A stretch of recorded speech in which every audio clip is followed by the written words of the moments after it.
বাংলাদেশের জুলাইয়ের 3 জন যোদ্ধা যারা এখন আমরণ অনশনে বসে গিয়েছে, আবার নতুন করে বাংলাদেশে জুলাই সনদ বাস্তবায়ন এবং গণভোটকে বাস্তবায়ন করানোর দাবিতে, যেটাই বাংলাদেশের বর্তমান সরকারের জন্য লজ্জার এবং লজ্জার। আমরা আজকে স্পষ্ট করে বলতে চাই, যদি 24 জুলাই গণঅভ্যুত্থান না হতো, তাহলে আমাদের মাননীয় প্রধানমন্ত্রী জনাব তারেক রহমানকে আজ অবধি পর্যন্ত লন্ডনে অবস্থান করতে হতো। আজকে যদি জুলাই গণঅভ্যুত্থান না হতো, তাহলে আমাদের শিলংয়ের বড় ভাই সালাউদ্দিনকে ওই শিলংই অবস্থান করতে হতো। কিন্তু তারা আজকের ভুলে গিয়েছে, বাংলাদেশের বর্তমান প্রজন্মের তরুণ এই ছাত্র জনতা জুলাই বিপ্লব করে যেই জন্য বাংলাদেশকে স্বাধীন করেছে, সেই জিনিসটাই তারা ভুলে গিয়ে আবারও সেই বস্তা পচা রাজনীতির পথে তারা আবারও ধাবিত হচ্ছে, যা বাংলাদেশের ছাত্র জনতা হতে দেবে না, দেবে না, দেবে না। আমরা আগামীর বাংলাদেশকে এই বর্তমান সরকার এবং বিরোধী দল সহ যারা রয়েছেন, আপনাদের প্রত্যেককে স্মরণ করিয়ে দিয়ে বলতে চাই, আগামীর বাংলাদেশে আমরা সেই পুরনো রাজনীতি, ৭২-এর সংবিধান, যেটা শেখ হাসিনা বিভিন্নভাবে কাটা ছিটা করে পারিবারিক গ্রন্থ রচনা করেছে, ওই গ্রন্থে আমরা আর ফেরত যেতে চাই না। আমরা বাংলাদেশের মানুষের ন্যায্য অধিকার প্রতিষ্ঠার জন্য ৭০% প্রায় জনগণ ভোট দিয়েছে, গণভোটের পক্ষে রায় দিয়েছে, ওই রায়ের পক্ষে আমরা থাকবো। আপনাদেরকে ৫১% যে ভোট দিয়েছে, তার চেয়ে ১৯% বেশি ভোট দেওয়া কোন রায়, সেই গণভোটের পক্ষেই আমরা থাকবো, ঠিক কিনা বলেন? অতএব গণভোট নিয়ে তালবাহানা করলে স্পষ্ট বার্তা, সময় বেশি দিন নাই। ১৬ বছরের ট্রাক যেমন বাসার সামনে থেকে বালুর ট্রাক সরাইতে পারেন নাই, এইবার যদি দেশ থেকে পালাতে হয়, বাংলাদেশে ঢোকার সমগ্র রাজপথ আপনারা সব জনগণ বন্ধ করে দেবে, ঠিক কিনা বলেন?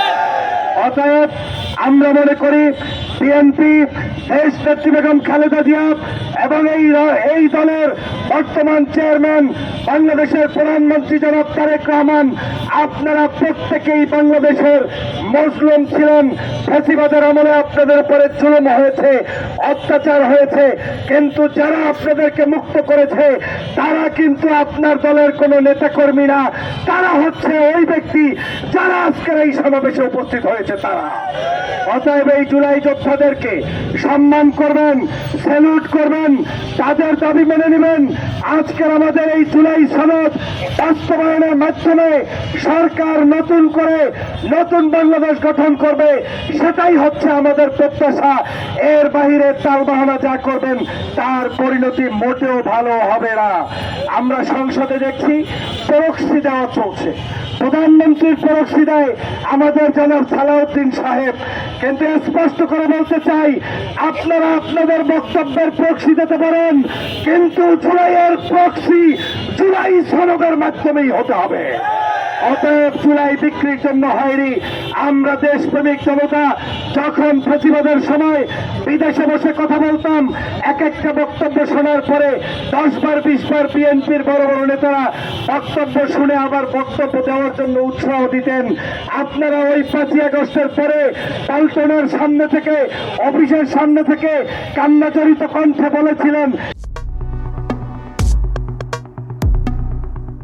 এই শিশুরা আমাদেরকে উদ্ধার করেছে। মাত্র 2 মাসের মধ্যে আপনারা সব ইতিহাস ভুলে গিয়েছেন। এই ইতিহাস ভোলার পরিণতি বাংলাদেশে কোনো সময় শুভকর হয়নি, আপনাদের জন্য হবে না। অতএব সময় থাকতে সাবধানতা অবলম্বন করুন। আমরা একটা জিনিসই বলতে চাই, সেটা হচ্ছে গণভোটের রায় মেনে নেবেন, তারিখ কমা কোনো কিছু বাতিল না করে যেই রায়ের পক্ষে আপনার জনাব তারেক রহমান সাহেব নির্বাচনী জনসভায় বক্তব্য দিয়ে হায়ের পক্ষে ভোট দিতে বলেছেন।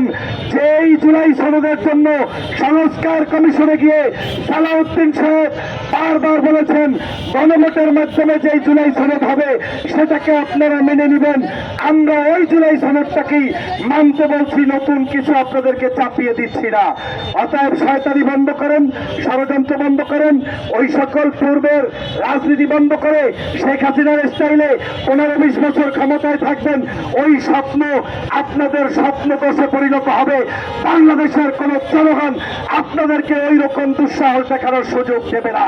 অতএব জুলাই সনদ আমাদের শক্তি, এই শক্তির মাধ্যমে ঐক্যবদ্ধ বাংলাদেশ করব, যেই বাংলাদেশ সকল বৈষম্য মুক্ত, হিন্দু মুসলমান, বৌদ্ধ খ্রিস্টান, ছাত্র শিক্ষক, সুদী নায়ক, শিল্পী সাহিত্যিক, আলেম ওলামা, সর্বশ্রেণীর জনতাকে আগামীর বাংলাদেশ বিনির্মাণের উদাত্ত আহ্বান জানিয়ে, জুলাই সনদের ভিত্তিতে দেশ বিনির্মাণের আহ্বান জানিয়ে সবাইকে ধন্যবাদ জানাই। আর যেই 3 ভাই আজকে এখানে অনশনে বসেছেন তাদের প্রতি আজকের আমাদের পক্ষ থেকে সমর্থন জানাই। তবে এটা অবশ্যই কষ্টদায়ক যে ঢাকা বিশ্ববিদ্যালয়ের ভাইস চ্যান্সেলর লাগারে লাগা ধান লাগা বলে বিশ্ববিদ্যালয়ের ভিসি হয়, ওই ব্যক্তি এখন পর্যন্ত তাদেরকে আসতে দেখতে পারে নাই। অতএব এটা আমাদের জন্য লজ্জার। ওই যারা ধান লাগাইয়া ভিসি হয় তাদের কাছে জুলাই সনদ নিরাপদ নয়। আসুন আমরা ঐক্যবদ্ধভাবে দেশটাকে বিনির্মাণ করব। সবাইকে ধন্যবাদ। আসসালামু আলাইকুম ওয়া রাহমাতুল্লাহি ওয়া বারাকাতুহু।